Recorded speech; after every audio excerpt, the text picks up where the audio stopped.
भगवान महावीर स्वामी ने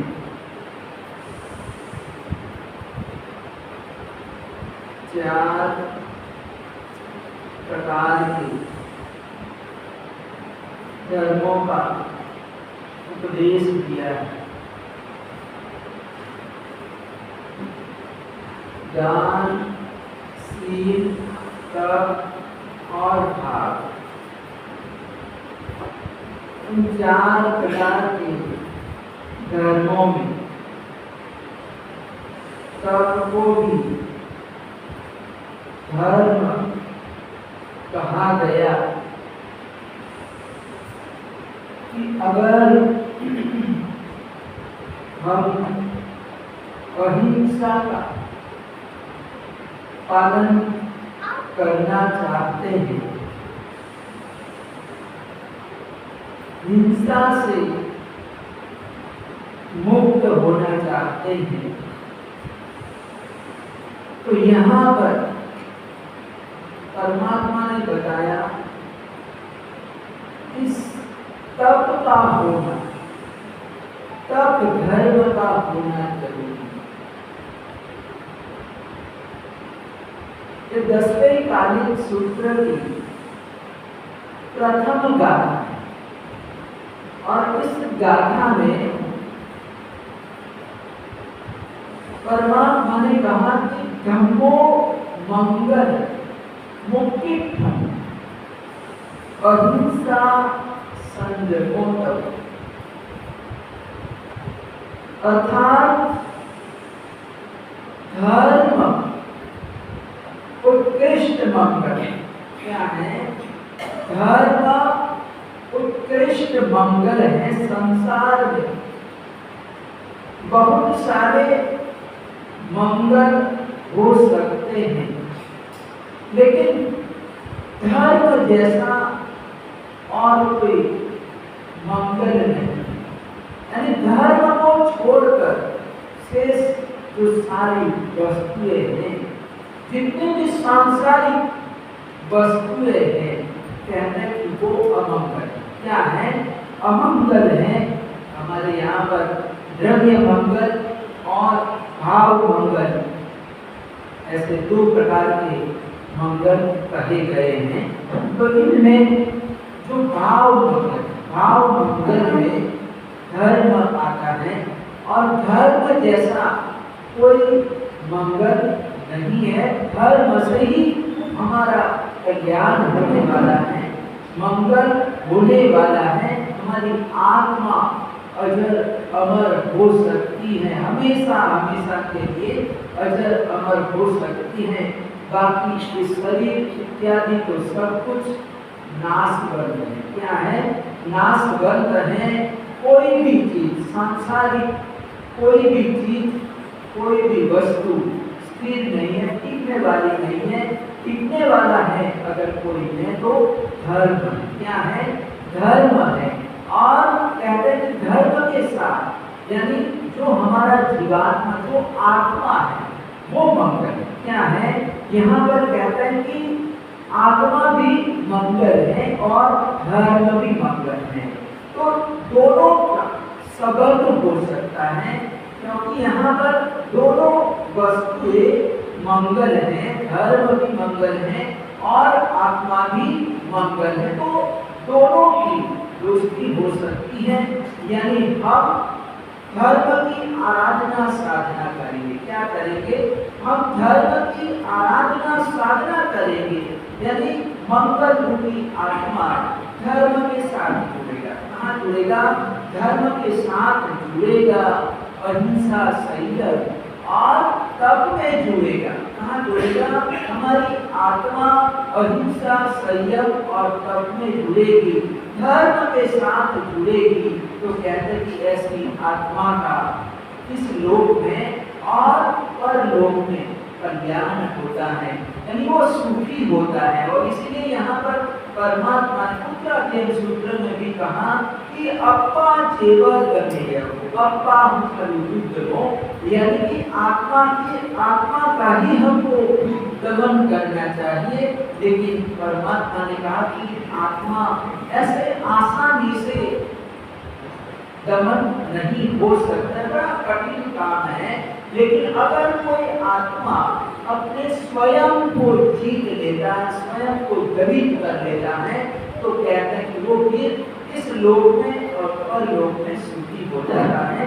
तो यहाँ पर अहिंसा संयम और तप, यानी जिसके जीवन में अहिंसा आ जाती है, संयम आ जाता है और तप आ जाता है, यानी ये त्रिवेणी संकट है। क्या है? यहाँ पर 10वें कार्य सूत्र में अहिंसा संयम और तप को त्रिवेणी संकट बताया। और जिस व्यक्ति के जीवन में ये तीनों चीजें आ जाती हैं, अहिंसा भी आ जाता है, संयम भी आ जाता है और तप भी आ जाता है, तो कहते हैं कि संयम में भी अहिंसा, संयम का पालन करना यानी कि अहिंसा का पालन करना है। और जिसके जीवन में तप धर्म है, तपस्या है, तो कहते हैं कि तपस्या से भी अहिंसा का पालन होता है। क्या होता है? अहिंसा का पालन होता है। जैसे हम आंबी करते हैं, एकासना करते हैं, व्यासना करते हैं, कोसी सार कोसी करते हैं, उपवास रखते हैं, अठम रखते हैं, अट्ठाई करते हैं, मासक्षमन करते हैं। तो कहते हैं कि किसी भाग्यशाली ने मासक्षमन किया, यानी 1 महीने के उपवास किए। कितने? 30 दिनों पर व्रत रखा, उपवास किए, 1 महीने तक उसने कुछ भी अन्न नहीं लिया, आहार नहीं लिया। तो इतने 3 दिनों तक कहते हैं कि उसने भोजन का त्याग कर दिया। तो कहते हैं कि अन्न को हम पकाते हैं, करते हैं, सब्जी वगैरह लाते हैं, तो कहते हैं कि उसमें भी कुछ अंशों में हिंसा होती है। क्या होती है? हिंसा होती है। लेकिन अगर हमने 1 दिन का व्रत रख लिया, उपवास रख लिया, तो कहते हैं कि पूरे दिन हमको खाना नहीं, आहार लेना नहीं है। तो कहते हैं कि अब रसोई से मुक्त हो जाते हैं। तो कहते हैं कि उतना जो आरंभ समारंभ रसोई तैयार करने के लिए हम लोगों को आरंभ समारंभ करना पड़ता है। पृथ्वी का अकाय, गुरु का भाव, वनस्पति का ऐसे 60 कार्य की जो व्याधना होती है, कहते हैं कि हम उससे बच जाते हैं। तो हम एकासना, व्यासना, आमीन करते, उपवास रखते हैं। तो कहते हैं कि उसमें भी अहिंसा का पालन, क्या है? अहिंसा का पालन करते हैं। यानी हमारी कोई भी धर्म क्रिया ऐसी नहीं है कि जिसमें अहिंसा का पालन नहीं होता है। यानी जो कुछ हम आराधना करते हैं, धर्म क्रिया करते हैं, तपस्या करते हैं, तो उसके पीछे हमारा ध्येय है अहिंसा का पालन करना। क्या करना? अहिंसा का पालन अपने आप हो जाता है, स्वतः ही हो जाता है। तो इस तरह से कहते हैं कि यहाँ पर तपो मंगल मुक्तिम अहिंसा संयमो, यानी जिस व्यक्ति के जीवन में अहिंसा आ गई, संयम आ गया और तप आ गया, तो कहते हैं कि ऐसे व्यक्ति को, ऐसे धर्मात्मा को देवा भी तब नमस्कारन्ति, यानी देवता भी नमस्कार करते हैं। क्या करते हैं? देवता भी नमस्कार करते हैं, प्रणाम करते हैं। तो हमारा जीवन जब आराधनामय होगा, क्या होगा? आराधन हमारा जीवन होगा, साधनामय जीवन होगा, तो कहते हैं कि देवता भी नतमस्तक हो जाते हैं, देवता भी झुक जाते हैं। क्या करते हैं? देवता लोग भी झुक जाते हैं। यानी जस धन्य सयामने, यानी कि जिसके जीवन में, मन में, यानी यहाँ पर कहते हैं कि जस धन्य सयामनो, यानी जिसके मन में धर्म है, क्या है? धर्म बसा हुआ है, ऐसे व्यक्ति को देवता भी नमस्कार करते हैं। क्या करते हैं? देवता भी नमस्कार करते हैं। तो इस प्रकार से हमारे शासन में, हमारे जिन शासन में तप धर्म को विशेष महत्व दिया गया। हमारे तीर्थंकर परमात्मा दीक्षा देते हैं, तो कहते हैं कि दीक्षा अंगीकार करते समय भी वो तप करते हैं। कोई तप करते हैं, उपवास होता है, छठ होता है, अठम होता है। क्या होता है? अठम होता है। तो इस तरह से जब दीक्षा देते हैं, दीक्षा के बाद तो तपस्या करते ही है, लेकिन दीक्षा के समय भी वो बिना तप के दीक्षा भी नहीं लेते हैं। दीक्षा के समय भी कोई न कोई तप रहता है। तो इस तरह से कहते हैं कि यहाँ पर हमारे जिन शासन में दीक्षा के समय, दीक्षा देते समय भी तीर्थंकर परमात्मा, जैसे तीर्थंकर परमात्मा भी तप करते हैं। हालांकि उनको सब कुछ पता है, उनको अभिज्ञान होता है। क्या होता है? उनको अभिज्ञान होता है, सब कुछ पता होता है कि मैं तीर्थंकर होने वाला हूँ, मुझे केवल ज्ञान होने वाला हूँ, मैं मोक्ष में जाने वाला हूँ, ये सब कुछ पता होता है। लेकिन सब कुछ पता होते हुए भी तीर्थंकर परमात्मा तप धर्म को अपनाते हैं। 24 तीर्थंकरों का हम जीवन देखते हैं, जीवन जगत देखते हैं, तो सभी समस्त तीर्थंकर परमात्माओं के जीवन में तप रहा हुआ है। तपस्या करते हैं, साधना करते हैं, और उसमें कहते हैं कि 24 तीर्थंकर, यानी जिसके शासन में हम रहते हैं और जिस परमात्मा का हमको शासन मिला हुआ है, ऐसे महावीर स्वामी ने कहते हैं कि जब दीक्षा लिया और दीक्षा लेते ही उन्होंने तप करना प्रारंभ कर दिया और 12.5 वर्षों तक परमात्मा तपस्या करते थे। बड़ी बड़ी तपस्या, उग्र तपस्या परमात्मा ने की। 4 महीने के उपवास, 3 महीने के उपवास, 2 महीने के उपवास, 1 महीने के उपवास, 6 महीने के उपवास। तो इस तरह से कहते हैं कि परमात्मा ने बड़ी बड़ी तपस्याएं की, मासक समन किया, आंबील, छठ, उपवास वगैरह सब कुछ परमात्मा करते ही रहे। यानी 12.5 वर्षों में कहते हैं कि परमात्मा के पारने कितने, तो कहते हैं कि 349, यानी परमात्मा ने कितनी बार भोजन लिया था, तो कहते हैं कि 12.5 वर्षों में 349 बार ही परमात्मा ने आहार लिया है। बाकी तब क्या है? बाकी तपस्या है। तो ऐसे तीर्थंकर परमात्मा के लिए कलिका सर्वज्ञ हेमचंद्र सुरीश्वर जी महाराजा ने लिखा है कि वीरस्य घोरम तपो, यानी परमात्मा का जो तप है वो घोर, क्या था? घोर था। परमात्मा ने देखा कि मेरी आत्मा पराधीन, क्या है? मेरी आत्मा पराधीन है, परतंत्र है, और मुझे मेरी आत्मा को स्वाधीन कराना है, स्वतंत्रता दिलाना है, आजाद करना है। क्या करना है? आजादी दिलाना है। तो परमात्मा ने कहा कि जब तक के कर्म सत्ता है, क्या है? कर्म सत्ता है, और कर्म सत्ता को परास्त किए बिना मेरी आत्मा आजाद नहीं हो सकती, मेरी आत्मा को आजादी नहीं मिल सकती, स्वतंत्रता नहीं मिल सकती। और ऐसा करके परमात्मा ने कहते हैं कि तब धर्म को अपनाया और 12.5 वर्षों तक कर्म सत्ता और आत्म सत्ता का युद्ध होता रहा, लड़ाई होती रही। और कहते हैं कि आखिरकार आत्मसत्ता का विजय हुआ। किसका विजय हुआ? आत्मसत्ता का विजय हुआ, कर्म सत्ता परास्त हो गई। क्या हुआ? कर्म सत्ता परास्त हो गई। तो इस तरह से कहते हैं कि परमात्मा ने अपनी आत्मा को आजाद कर लिया, आजादी दिला दी। तो आज जैसे हम देख रहे हैं वर्षों से हम 15 अगस्त यानी ये आजादी का दिन है, यानी हमारे सभी हिंदुस्तानी भाई बहनों के लिए, भारतवासियों के लिए आज का दिन एक राष्ट्रभक्ति का दिन है, देशभक्ति का दिन है। और हम प्रति वर्ष हर वर्ष हम 15 अगस्त को मनाते हैं। पूरे भारतवर्ष में ये दिन मनाया जाता है, हम मनाते हैं, हम ध्वज लहराते हैं, फहराते हैं। और हम खुशी, और जो हमारे वीर हो गए, जिन्होंने देश के लिए शहादत दे दी, शहीद हो गए। क्या हो गए? शहीद हो गए।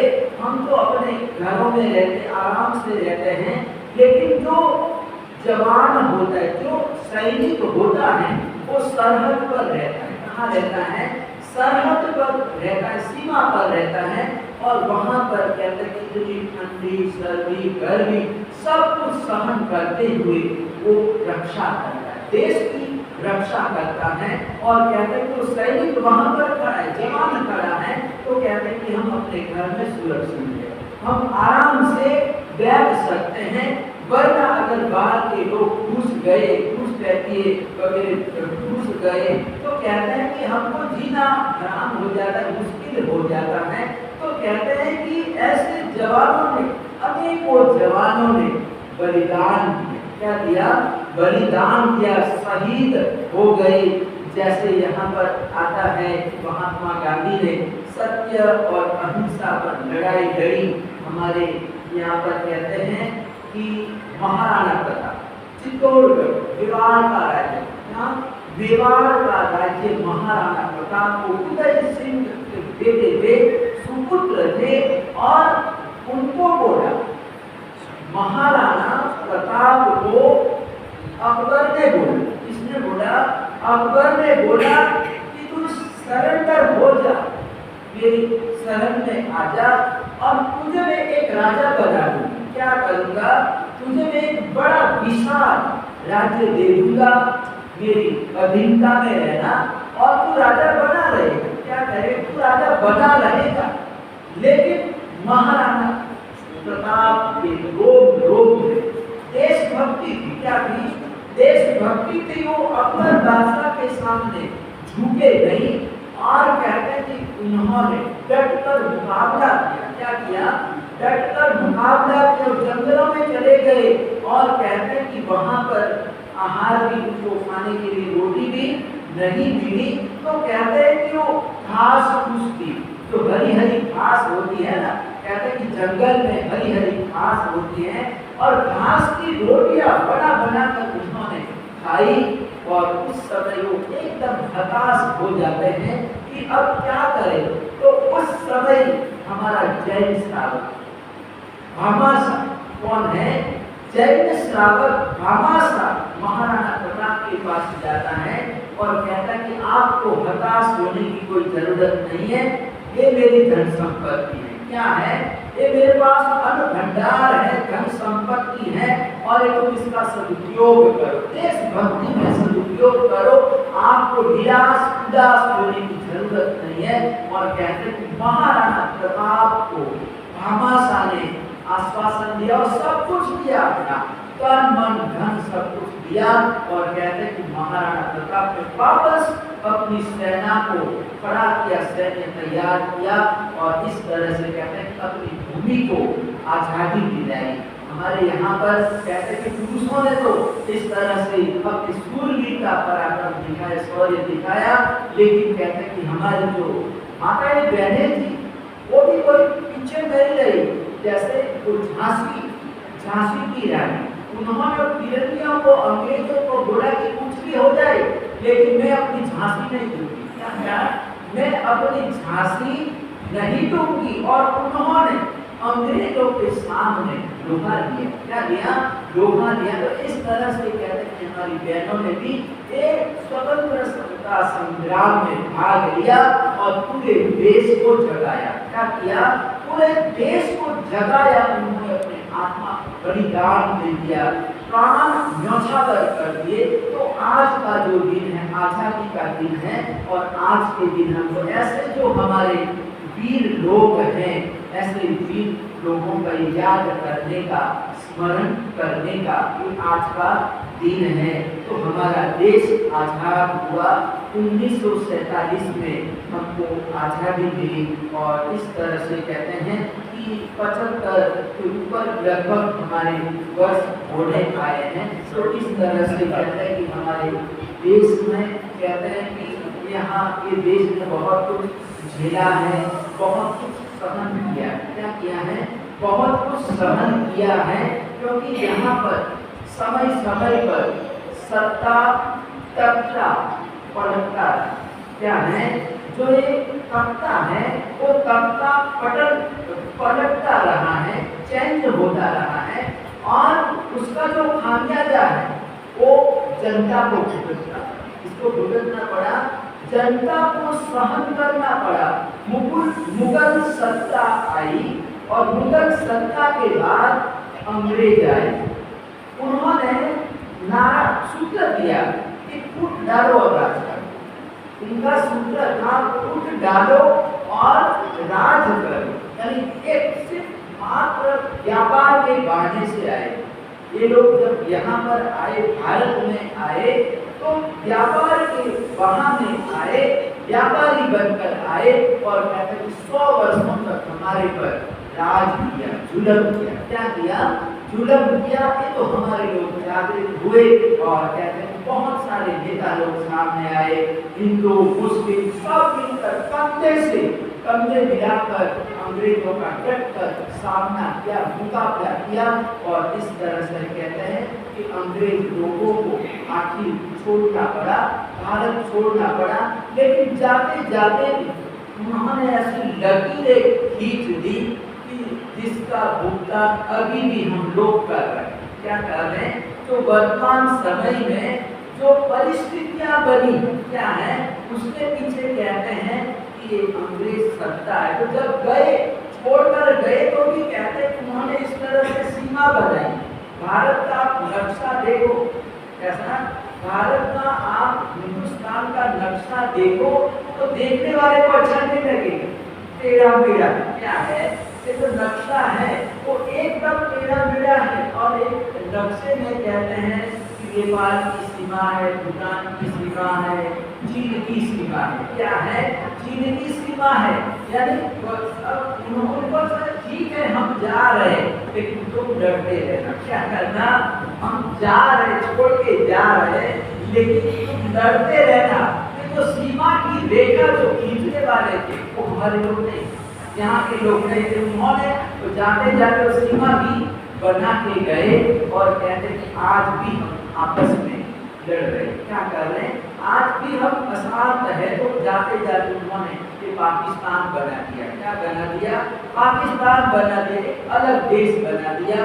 और इस तरह से कहते हैं कि आज हम आज़ाद हैं, हमको आज़ादी मिली हुई है।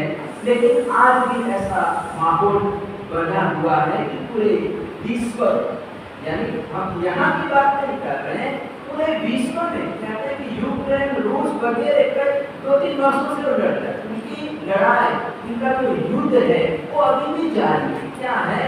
अभी भी जारी है। इजराइल वगैरह सब लोग जो शक्तिशाली है, जो धन वाले, जिसके पास ज्यादा पैसा है, शक्ति है, कहते हैं कि वो दूसरे देशों को दबाना चाहते हैं, अपनी सत्ता कायम करना चाहते हैं। तो ऐसे समय में तो मैं आज के दिन यही कहना चाहूँगा कि हम लोगों को बड़े सतर्क रहने की जरूरत है। क्या है?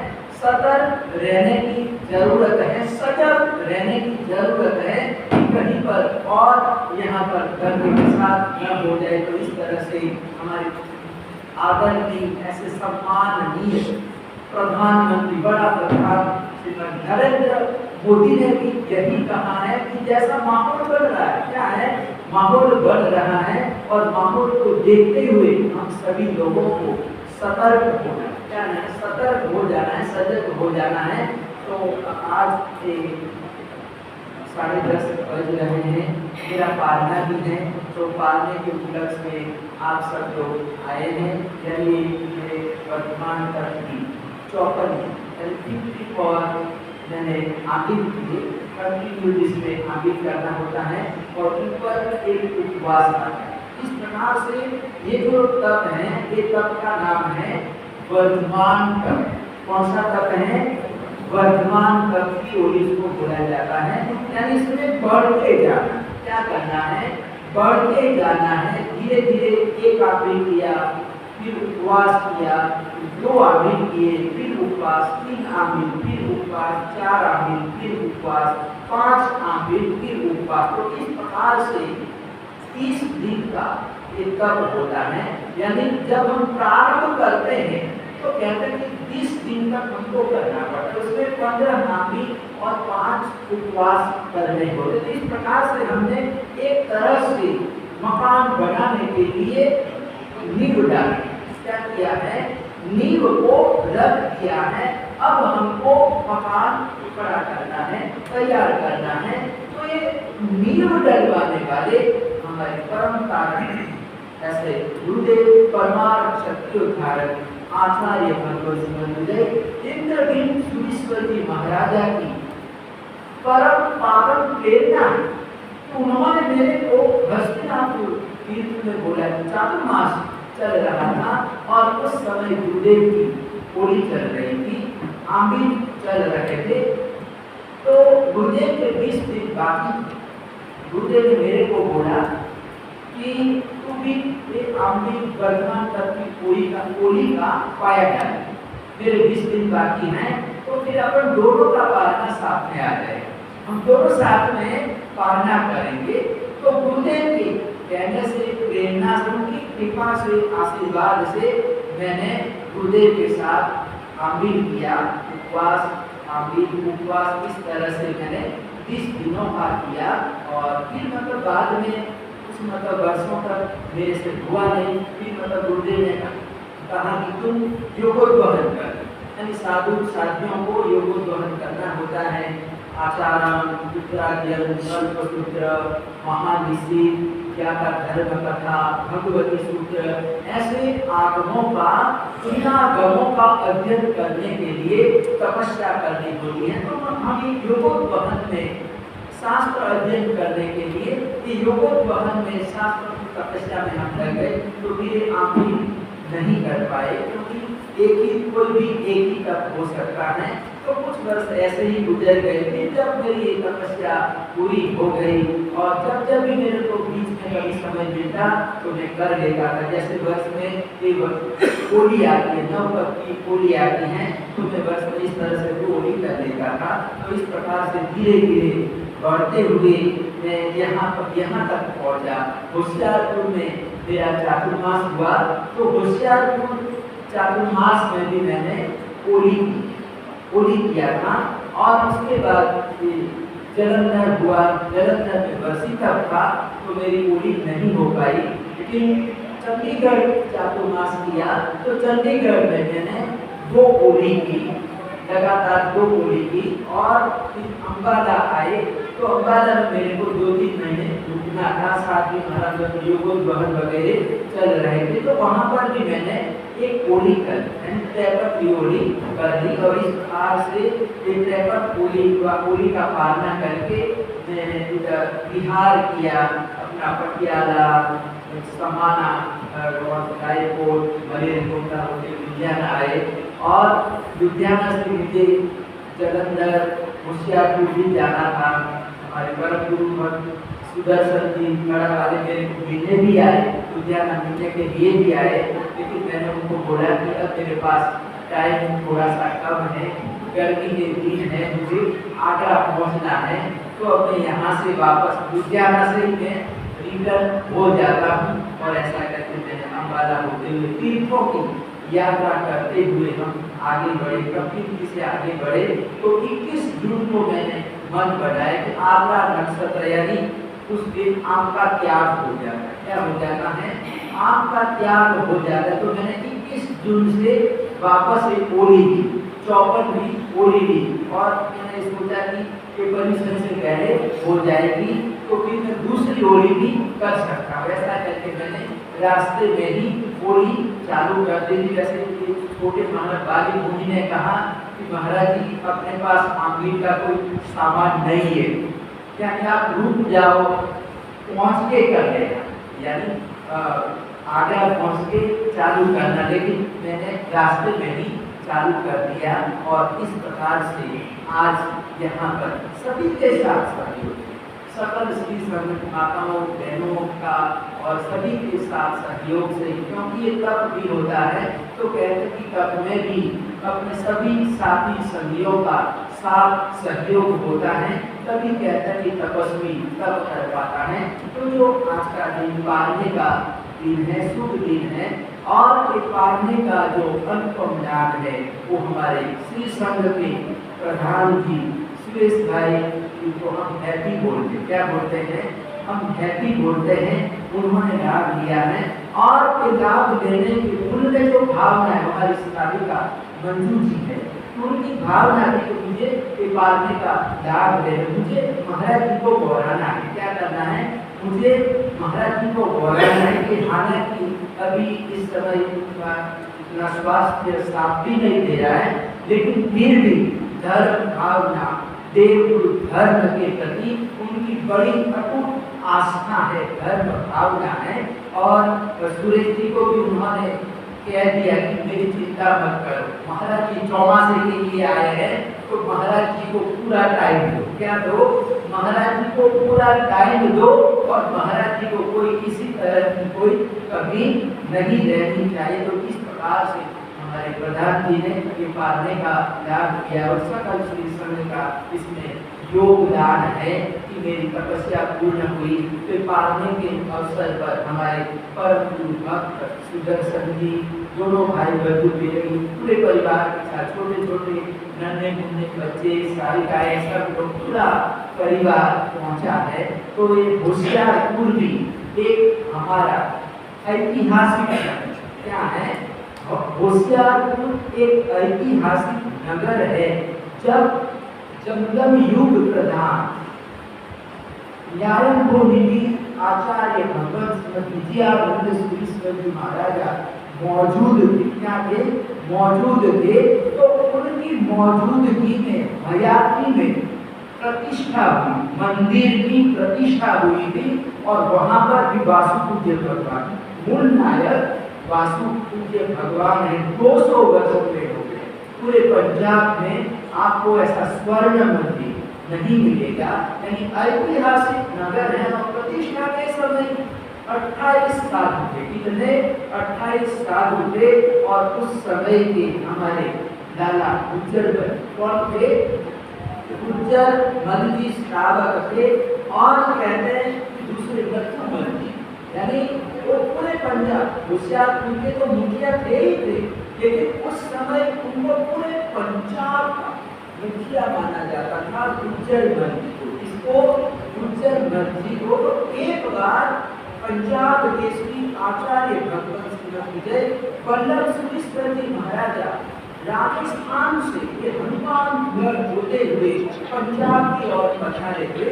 तो उस समय पंजाब के सारे संत मिलकर गुरुदेव को विनती करने गए कि गुरुदेव हम आपका नगर प्रवेश करवाना चाहते हैं और इसमें सारे संत पूरा पंजाब मिलकर हम आप श्री का स्वागत करना चाहते हैं, एक हम बड़ा सा बरपुरा दिखाना चाहते हैं। तो आप आज्ञा दीजिए कि कोई जगह बताओ, लुधियाना करना, अम्बाला करना, कहाँ पर करना है, यानी आप संघ बताइए कि पंजाब के बहुत सारे संघ हैं और पंजाब के संघों में एक संघ बताइए और वहाँ पर कहते कम से कम इकट्ठे होंगे, पूरा पंजाब आएगा और वहाँ पर आपका हम स्वागत करना चाहते हैं, नगर प्रवेश करवाना चाहते हैं। तो उस समय गुरुदेव ने कहा कि मैं कैसे कहूँ कि मुझे लुधियाना प्रवेश करना है या अम्बाला करना है, आप लोग ही निश्चित करो ताकि किसी का मन दुख भी नहीं होना चाहिए। क्या किसी का मन दुख भी नहीं होना चाहिए कि महाराज जी कहाँ मतलब पसंद कर लिया। तो कहते हैं कि सब ने निर्णय लिया और कहते हैं कि ये जो गुरुदेव का जो प्रदेश है वो होशियारपुर में होगा। कहाँ होगा? होशियारपुर में होगा। तो उस समय होशियारपुर में कहते हैं पूरा पंजाब इकट्ठा हुआ, सारे संघ आए, भाई बहन आए, छोटे बड़े सब लोग आए और लगभग उस समय कहते हैं कम से कम 8,000 लोग थे। कितने? 8,000 लोग थे। और इस तरह से जबरदस्त गुरुदेव का वहां पर होशियारपुर नगर में स्वागत हुआ था। और उस समय कहते हैं कि जब गुरुदेव का नगर प्रवेश हुआ तो उस समय के साथ यादा दौलत राम जी ने कहते हैं गुरुदेव पाठ पर विराजमान हो गए और विराजमान जैसे हम यहाँ तक साख्या करते हैं, चावलों का हम साख्या करते हैं, तो कहते हैं कि उन्होंने उस समय 116 मोहरों का साख्या किया। क्या किया? साख्या किया। एक आदर्श जीवन में लिखा हुआ है, गुरुदेव की जीवनी है, आदर्श जीवन है। और इस आदर्श जीवन में एक गुरुदेव का पूरा नगर प्रदेश लिखा हुआ है और उसमें एक दौलत राम जी का नाम लिखा जिक्र किया गया है कि उन्होंने साख्या किया था, चावलों का नहीं 16 मोहरों का। इसका 16 मोहरों का साख्या किया और इस तरह से गुरु का स्वागत किया। तो ऐसी ऐतिहासिक नगरी होशियारपुर से हमारे सुदर्शन जी पारना को लेकर पारना के शुभ अवसर पर पढ़ा रहे हैं। हालांकि मेरा चातुर्मास कहला है कि दोनों की दीक्षा के बाद पहला चातुर्मास होशियारपुर हुआ, जैन कॉलोनी में हुआ और आप जैन कॉलोनी में रहते हैं। और जब मेरा चातुर्मास हुआ तो मेरे चातुर्मास को लेकर भी तन मन धन, हमारी माता जी भले ही इस दुनिया में नहीं है, लेकिन माता जी की जब जब मैं घर पर जाता था आहार के लिए, मेरा पालना होता था, मैं घर पर जाता था, वो इतनी खुश होती थी, आहार गोष्ठी वगैरह कराकर वो इतनी खुश होती थी। और उसी का एक संस्कार है कि हमारी बहनों में भी ये संस्कार आए हुए हैं। देवगुरु घर में सुबह होते ही मंदिर पहुंच जाना, स्नान पूजा कराना, पढ़ाना, सब कुछ काम मतलब करते हैं। तो ऐसा परिवार की हम जितने भी अनुमोदना करें उतने कम है। तो होशियारपुर में हमारा ये चातुर्मास हुआ और चातुर्मास में हमारे सुदर्शन जी, हमारे रमेश जी, हमारे नरेंद्र जी, ऐसे बहुत सारे लोग हैं जिन्होंने बड़ा योगदान दिया, चातुर्मास को सफल कराने में बड़ा योगदान रहा। तो आज भी हम कभी कहीं भी जाते हैं, चंडीगढ़ में तमाशा किया, जलंधर किया, तो होशियारपुर से तो आना ही आना। चंडीगढ़ में भी पूरा महिला मंडल आया था, सब लोग आए थे और उन्होंने कहा था कि आप शेष काल में जरूर होशियारपुर आना। बहनों ने विनती की थी लेकिन मैं जा नहीं पाया। ऐसे दिल में है कि अब मतलब यहाँ से जाएंगे तो जलंधर होशियारपुर जरूर जाना है, कांगड़ा भी एक आध बार जाने की इच्छा है दर्शन करने की। तो जैन कॉलोनी है और हमारे गुरुदेव रत्नाकर सुरेश्वर जी महाराजा की कर कमलों द्वारा प्रतिष्ठा हुई मुनि सूरत दादा, 20वें तीर्थंकर मुनि सूरत दादा वहाँ पर विराजमान है। वहाँ पर सब कुछ है, आलीशान स्थानक बना हुआ है, अपना उपासना, अपनी धर्मशाला है, मंदिर है। और श्री संघ ने और एक जगह दे दी है, मंदिर के पास के साथ ही एक जगह दे दी है और वहाँ पर भी अपना एक अलग से आराधना भवन का निर्माण होने वाला है। और ये हमारे सुदर्शन जी, रमेश जी वगैरह आगे बढ़ रहे हैं और तो जल्दी से जल्दी उस नए भवन का भी निर्माण हो जाएगा। क्योंकि कांगड़ा आते जाते बहुत सारे यात्री आते, बम्बई से आते, साउथ से आते हैं, तो वहाँ पर स्टे करते हैं। यानी हमारे गुरुदेव ने उसको बोला कि जैन कॉलोनी कांगड़ा के करेंगे क्या है, लेकिन तो कोई भी जाएगा तो उसको वहां पर रुकना ही पड़ेगा, स्टे करना ही पड़ेगा। तो ये सब कुछ देखते हुए समझने भी, और होशियारपुर में जो शहर में जो रहते हैं वो भी करीब अधिकांश लोग वहीं पर सोसाइटी में रहने के लिए आ गए हैं और दूसरे आ रहे हैं, दूसरे के मकान बनते जा रहे। तो इस तरह से एक जैन कॉलोनी से हमारे आए और उन्होंने चातुर्मास में जो भक्ति दिखाई, गुरु भक्ति दिखाई, तो ऐसे मतलब यहाँ पर आए और यहाँ पर आकर उन्होंने इस तरह से स्त्री संघ की शोभा बढ़ाई और खूब मैं अनुमोदना करना चाहता हूँ। तो इस तरह से आज का दिन 11 बजे तो इस तरह से पालना भी करना, तो पालने का जो लाभ है वो हमारे सूर्य जी ने लिया है, ने लिया है। तो परिवार की मैं उसको अनुमोदना